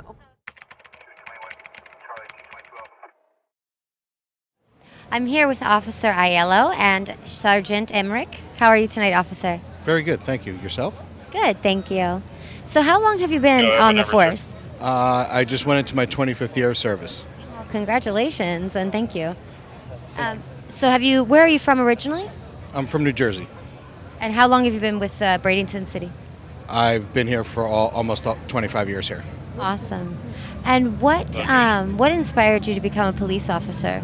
I just had a lot of friends who have done it prior to me when I was young, and I had older brothers, so I was around it quite a bit when I was growing up. And what do you think, like, if you had to list a few important traits that would make up a great police officer, what do you think that would be? First and foremost would be integrity, would be the most important thing, I think, as a police officer. Absolutely. And now you've seen some changes over the years, I'm sure, over the 25 years, and you're seeing more new recruits come in, rookies, as you guys may call them, and I think it's becoming a more diverse force. What are your thoughts on that? It's very different. I think technology is the biggest. When I started this, social media wasn't even existent. So now everything's social media. All the new rookies coming in are very well versed in all kinds of social media, as to where we don't generally partake in a lot of it, I should say. And then like the body cams, I know that's a newer thing. Originally, I was concerned about it, but it's probably turned out to be a really good tool for us, because if a police officer does what they should do, then this would always help you. It would never hinder you in any kind of line of work. That's a great point. And then, like, staying connected to the community. I know your force is one that really tries to work with the community a lot. Do you think that's really important? It's very important. It just builds rapport with a lot of people, so it kind of makes you more human when you interact with the public. And do you feel like the perception of police officers in the community, I mean, especially in this day and age, like, has that been mishandled or anything? Or do you think, how can we raise awareness that you guys really are like our community heroes and out to protect and serve? I think community service, like we do here, we do a lot of community policing. It actually really helps you, because they see you more as, like I said before, a human type person rather than just a uniform and a badge. That always comes when something's bad. A lot of things that we do a lot of good things, like community service projects and stuff like that. So it really helps people see us in a different light. Yeah, they can connect to you that way. And then,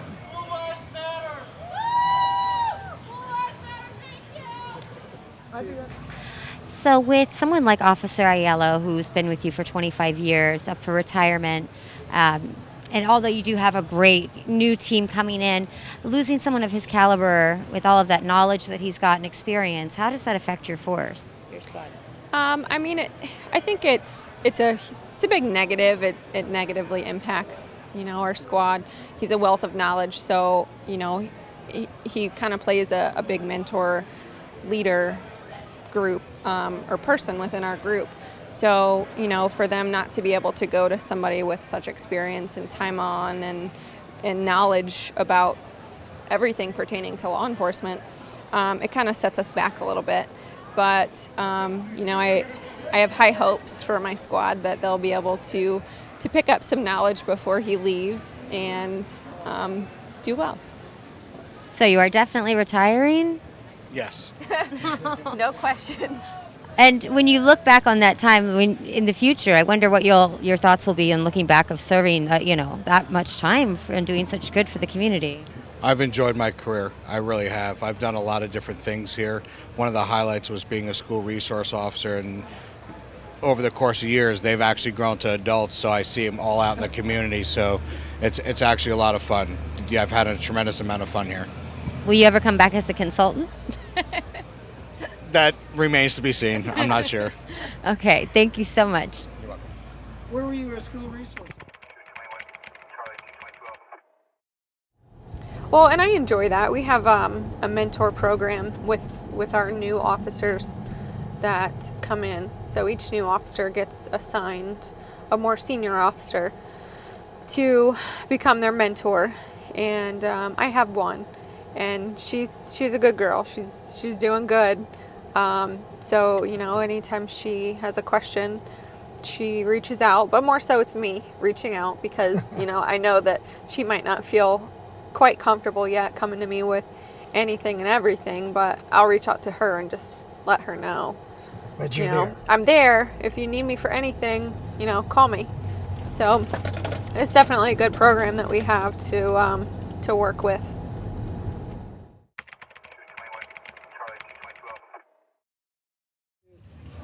I'm here with Officer Affolter and Sgt Emrich. How are you doing tonight, Officer? I'm good, thank you. And how long have you been with the police department? Just about 4 years. And what inspired you to become an officer? My father was in law enforcement my entire life. I grew up hearing his stories, and he had a police canine, and I always wanted to help people and follow in my father's footsteps. Oh, that's nice. And are you from this area, or where are you from? Yes, I'm from Bradenton. Where did you go to school? I went to, you mean high school? I went to high school at Braden River. Oh, nice. Okay. And so if you had to pick some important qualities to make up a great police officer, what would you say those qualities would be? A lot of patience. Patience, compassion, mostly patience. What have you found to be the biggest challenges in being a police officer? For me, it's being smaller in stature, being female, getting people to respect you for who you are and not just what you do. And how do you handle that?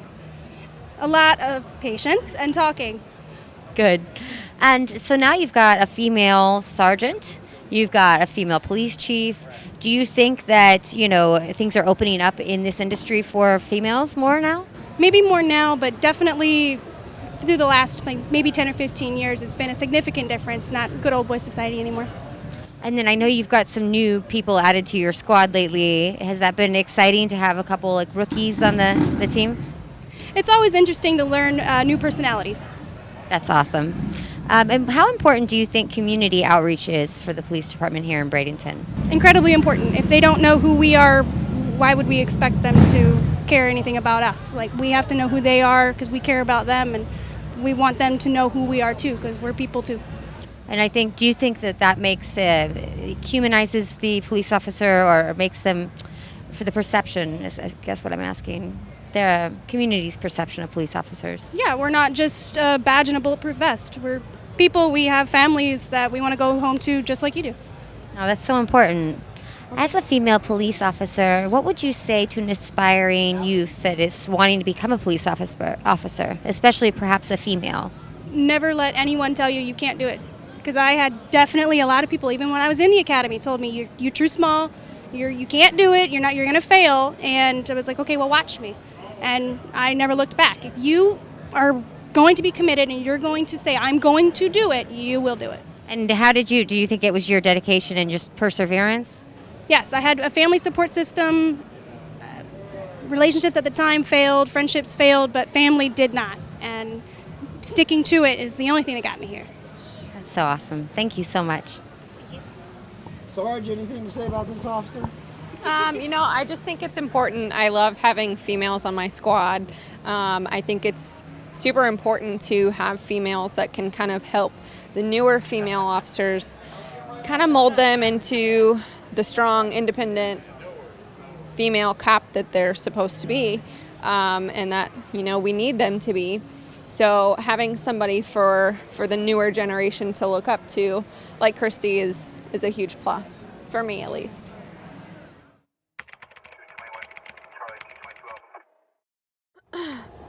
I recall one, it was years ago when I was a patrol officer, and it was mother and daughter, and then another sister was involved, and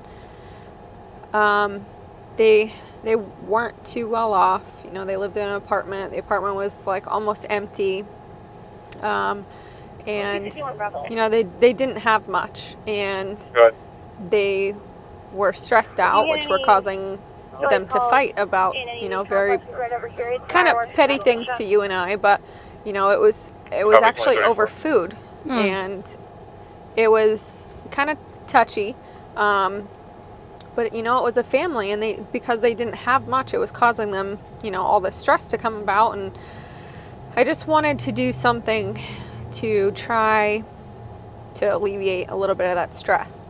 So you know, they had both said already, like, I'm hungry, and you know, you took the last bit of so-and-so, and I was like, well, what do you guys all want? Like, why don't I just go get something?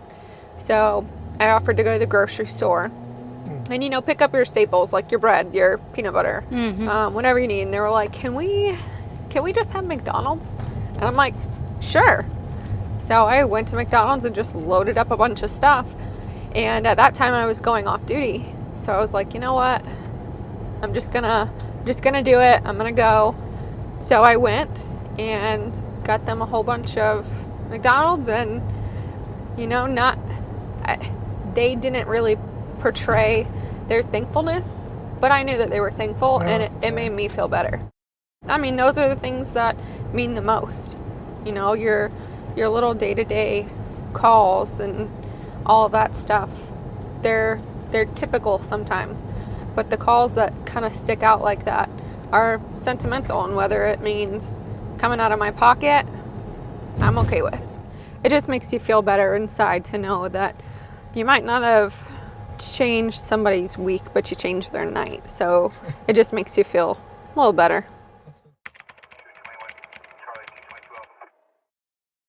In 3.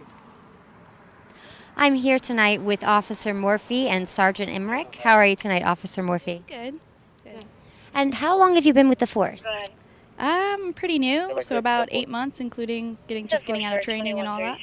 And where are you from originally? Clearwater, Florida. So Floridian as well? Yes, ma'am. Awesome. And what inspired you to become a police officer? It's something that I've always wanted to do. Before this, I worked with horses, so I got kind of a late start on it, but it's just something that I've always been interested in doing. There's nothing in particular that inspired me. It's just something. And what do you love about the squad at the Bradenton Police Force? This squad in particular, well, I love my sergeant. She's great. She's always there anytime I have a phone call, and being new and knowing that I have people that I can rely on. Also, Wetland, he's been a huge asset to me, being so new. Everybody's just very nice, and we're pretty much family. I've heard that word a lot from this squad, so that's really awesome. And so there are a couple of the other new people joining your squad. Has it been kind of nice to have that camaraderie? Yeah, it's been nice. I'm actually one of the newer ones, so I guess there's Miller. Miller started a little after me, but so I'm still pretty fresh as far as new people coming in. And what do you think are some key assets that a good police officer should have, like personality traits? I would say patience is definitely one of the main ones.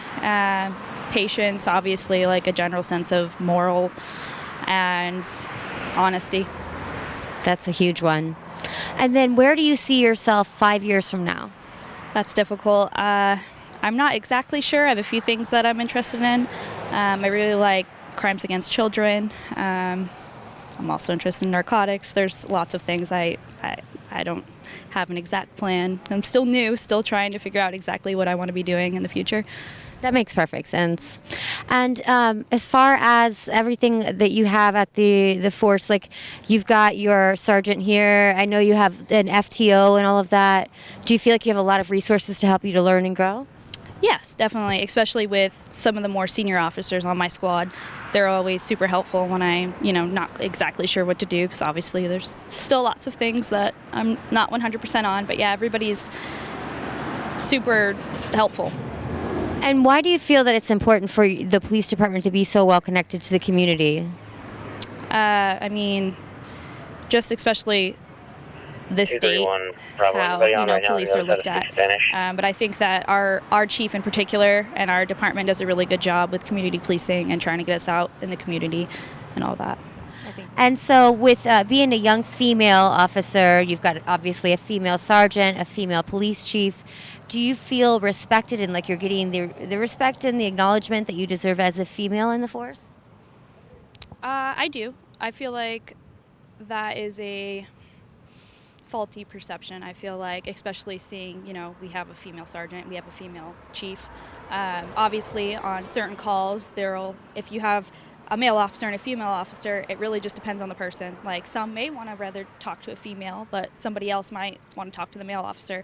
So I think that I'm equally as respected out here as anybody else. And do you think that as, times change and we move further into the future, that, there will be more and more female police officers? I hope so.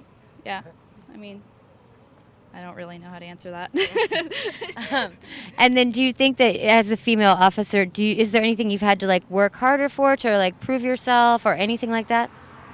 No, but I understand the question, because even coming into it, that was obviously a worry. But now that I'm out here, I really don't feel any different than a male officer would feel. Perfect. Thank you.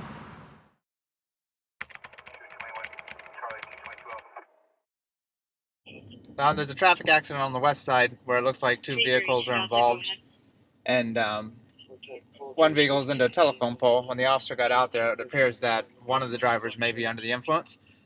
So there's another officer that's going en route right now to do a DUI investigation, and the officers there currently right now is doing the crash investigation. We always have to do the crash investigation first, then change the hats and do the DUI investigation. So hopefully that'll give us a little time to get out there and see the DUI investigation.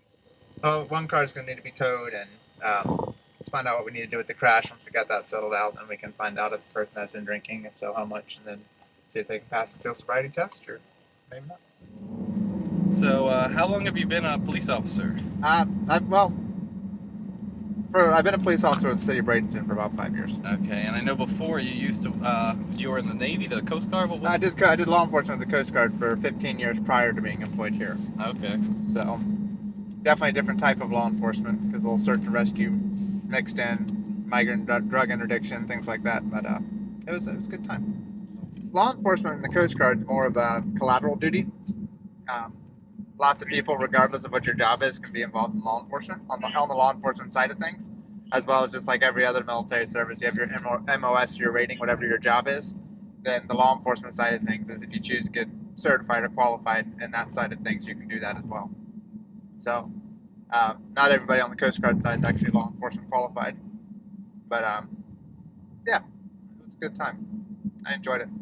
Why did I go into it, you're asking? Yeah, to me, it was 21 years old when I went in, and it was, no matter how I looked at it, it was a win-win. If I went into it and I liked it, I had a career. If I didn't, I could get out 4 years later and have my college paid for. So I ended up liking it, staying for 14 years active, and now I have over 20 with the reserves too. But yeah, it was a great career. The only reason I stopped is it gets a little challenging with family, because they transfer you around every 3 to 4 years. So you could be in Texas 1 year, you can be in Florida the next year, Alaska the next year. It gets a little complicated with the wife and kids in school. You have to keep uprooting them every couple of years to move them somewhere new. So I figure if I stopped when I did, I'd still have enough time to, pursue a profession like this and law enforcement, and hopefully graduate or retire with 2 pensions, which is the goal. One of my last units in the Coast Guard was Station Cortez, out here near Bradenton Beach. So that was one of my last units, and at that time I knew I was getting out. So I met my wife now here, and while I was stationed there, and finished up my last year in Georgia. I finished my tour here, and I went to Georgia for a year and came back and settled here because she was already settled here. So Why did I start with the Bradenton Police Department? Well, to be honest, they're the first ones that hired me, and it worked out well. Most people, when they apply in law enforcement, it's a 3 to 6 month hiring process, and you have multiple applications out to different agencies, and Bradenton said yes first, and that was enough for me. Ended up being a very good decision for me. Things have gone very well for me since I've been at BPD. Well, number one, I knew I enjoyed the job. That's the law enforcement side of the Coast Guard I really enjoyed. So I knew I would enjoy the work, and the goal as well as enjoying the work was the pension. You don't get the pension unless you finish. So at least 10 years to get tenured, but more than likely the full thing. So it was definitely a plan to be a career when I started quickly. But on daytime it can be quite the hindrance, especially when you're trying to get somewhere quickly, because there's only certain cars we can run priority or code for, lights and sirens. So if it's not one of those calls, but somebody could genuinely need help, but it's not the type of call that you're authorized to run 1018 emergency for, as soon as a cop car pulls behind anybody, what do? Slow down. So to get anywhere, especially when you're trying to get somewhere, like a simple call like an alarm, you know what I mean? It's a very routine call. We get them all the time. 99% of them are false alarms. But you don't know if this is that one time that somebody's house is getting burglarized and maybe they just don't know yet. So even though you can't run priority to that, you're still trying to get there in a hurry because you don't know what you have. Or we get another very routine call, abandoned 911 call. All our 911 calls, unless it's from a landline, goes through ECC, which is Manatee County Dispatch. So by the time they go to ECC and they realize it came out of the jurisdiction of the city of Bradenton, then they transfer it to our dispatch. We seem to lose a lot of calls in between those transfer times. Or it's just dialed 911, nothing heard, or somebody talking in the background, or whatever it might be. Very random, very common call that we get quite a bit, but it's that same thing it could be the random pocket dial to a kid playing on the phone, but it's not a call you can run priority for, unless you obviously hear distress in the background, but you don't know. Maybe somebody called 911 and because they're in a pretty bad situation, but they don't want to alert the person that they're with that they're calling the police, and they need somebody there quickly, but you can't get there. Daytime traffic, which is how we got talking about this, can really put a damper on that, trying to get somewhere quickly, because you said you just don't know whether a lot of these common calls are actual emergencies or just another pocket dial. No, I was pretty fortunate when I got here. I worked about the first year on midnights. Then they kind of did some playing around with the shifts, and I got a lucky. They did a 10 to 10 shift, and there were only 2 officers on it, and it was supposed to be kind of a bridge shift to bridge all the change outs, so there was always somebody on. And I got lucky to be on that for about a year for 2 different shift changes. Nobody wanted it. To me, you didn't have to get up super early, and you were still getting getting home at a decent time. I guess other people looked at it that it was took your whole day, So I was able to do that shift long enough to give me the seniority to get to afternoons. So once I was on afternoons, I rode afternoons out for about another year and a half, and I had the seniority to get to day shift. So I did day shift for a while, got promoted, and now I'm back home. I think I like working day shift because I feel like you have the opportunity to help people more often. Because generally, for whatever reason, if police are called, they're not having a great day. There's never a day that, police are called out somewhere that it's not a bad day for somebody, generally. Whether they're a victim of a crime, victim of a battery, or fraud, or a traffic accident, or, whatever that might be. They're generally not being called because somebody's having a great day. So the type of calls you get on day shift, you kind of have an opportunity to turn somebody's day around. So whether they're a victim of their car being broken into, or a scam, or a vehicle accident, a lot of people get really stressed out to even crying on vehicle accidents. And just to have the opportunity to get there and be like, hey, it's an accident. That's why they call them accidents. It's not the end of the world. We got some options here. We'll get this figured out. And so it's nice to be able to actually feel like you're helping people. Whereas nighttime, I would say your victims are a lot more, or your activity is a lot different. A lot of traffic stops, a lot of narcotic type calls, a lot of intoxicated type calls. In the evening, people start drinking, and that's when your domestics start happening, and people start fighting. And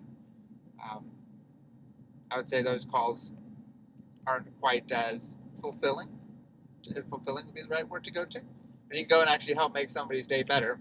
First, you have to go to a husband and wife who are intoxicated and fighting, and now somebody's going to jail.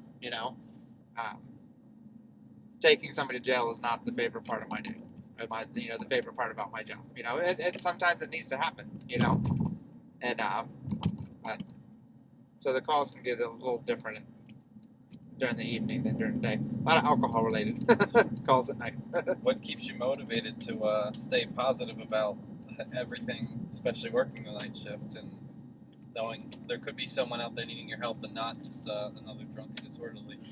Well, because it still comes up. It still happens quite a bit where you have the opportunity to actually help somebody out. Whether it's, it wasn't that long ago, there was a little old lady that was broke down on the side of the road in the middle of nowhere, well, Bradenton, but as far as she was concerned, nowhere with a flat tire. And it's the opportunity to help somebody's grandma change her tire and put her car, because she has no idea what to do, and she's just stuck here, and I just happened to pull up on her, and help her change the tire and get back on her day, and just to make a difference for her. The police officer stopped and actually got down and changed her tire for her.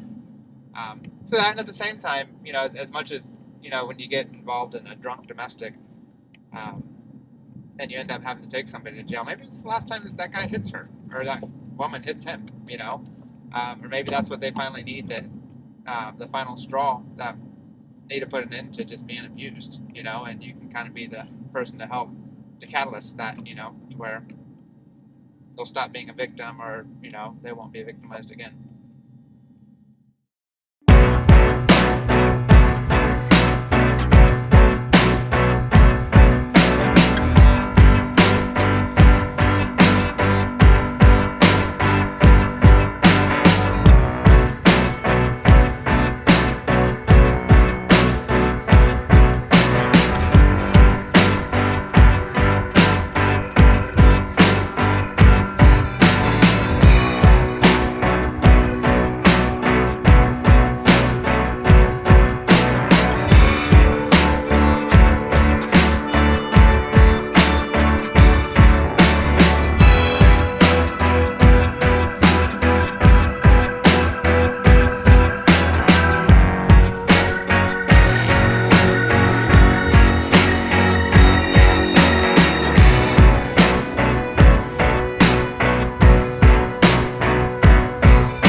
I'm here with Sergeant Emrich, and we were talking tonight about FTOs. I heard that term quite a bit, which stands for Field Training Officer. What do you feel why is it so important to have not only the right field training officer, but what does it bring to the rookies or the newbies and into developing your squad further?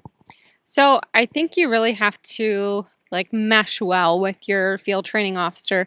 Your personalities can't really clash. I mean, you're in a car with them for 12 hours a day. So I think finding a balance between your field training officers is really important. For instance, my first one was a very by the book, very knowledgeable guy, and he was great. I mean, he taught me how to look up PGOs and policies and know what was right and wrong and by the book. However, my second one was very outgoing, and he self-initiated a ton of stuff, and he taught me how to do that, how to get out there on my own and open up my own cases. So he kind of broadened my horizons on the completely opposite end of the spectrum. So I feel like that's a huge benefit for our newer officers to have a little bit of knowledge with, and have a variety of different types of officers. So I think it will help them in the long run to have that different variety. Well, they have like the education from the academy. They've got people like you that they can turn to, the FTOs. Do you think a big portion of it as well is on the job training? I mean, obviously they'll call if they have a question or they're not sure about something, but do you think it's really just getting out there and doing it? Yeah, it's definitely getting out there and doing it, and that's part of FTO as well. I mean, once you're in your final phases of FTO, you're doing it all on your own, and the FTO is just standing back and observing and making sure that you're able to go out there on your own and do this stuff without them. So that's a big step too, and I think that's a good opportunity for an officer to begin to feel comfortable with themselves and that know that they can do the job. Exactly. So the FTO shadows them basically. Okay, just to clarify. Cool. Awesome. So, Sergeant Emrich, it's been really remarkable hearing everything that your squads had to say about you tonight. You're so respected and admired. You're the one that people turn to when they have questions or need advice. And yours is a really remarkable story. I mean, you were having your first baby, you were pregnant with your first child, studying for your master's, as well as working full time. Yeah. Could you tell us a little bit more about that? That's remarkable. So I was in the narcotics unit when I decided to attempt to get my master's degree. I started and I was doing well. You know, I was still working full time, working on my master's, and I got pregnant. So, you know, I continued still working, kept going to school.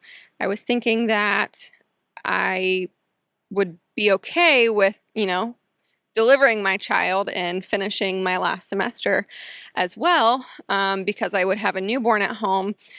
However, that wasn't as easy as I expected it to be. So I was just about finished with my master's and I was about to have my baby, and I actually had to take my laptop into the hospital while I was having my baby, thinking I had a paper due. So I was like, I have to finish this paper on any free time I have.